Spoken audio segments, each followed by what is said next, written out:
আমি জানতে চাই মামলা হয়েছিল, চুপ কেন? স্ট্যান্ড কি? সাপোর্ট করেন সিএকে? মামলা করলেন কেন?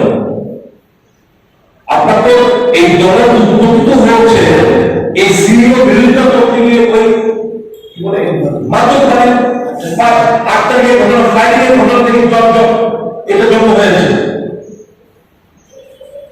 যে দলের জন্ম সিইও বিরোধিতার মাধ্যমে মাদকতার পরিকল্পনার মাধ্যমে না, এটা হতে পারে? এত গভীর রাজনীতি। আমি তার স্ট্যান্ডটা ক্লিয়ার করতে চাইছি। আমি জানতে চাই তার স্ট্যান্ডটা।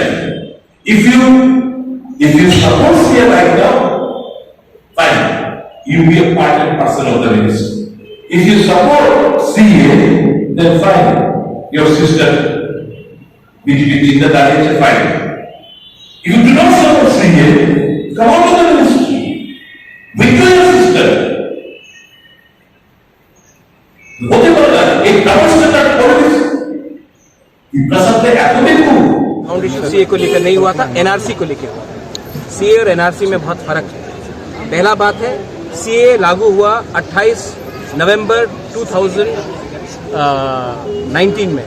हमारा जो मैं जिस दिन मैंने रिजाइन किया 24 सितंबर एनआरसी के इशू में मैंने रिजाइन किया, और मेरा केस सीए का है, आज भी सुप्रीम कोर्ट में है। और मैं विश्वास करता हूं कि जब त्रिपुरा के बारे में बात होगा तो supreme court will take a decision. ये मेरा केस आज भी सुप्रीम कोर्ट में है। और मैं आपको बोलना चाहता हूं, आपको सीएए से बहुत हमदर्दी है।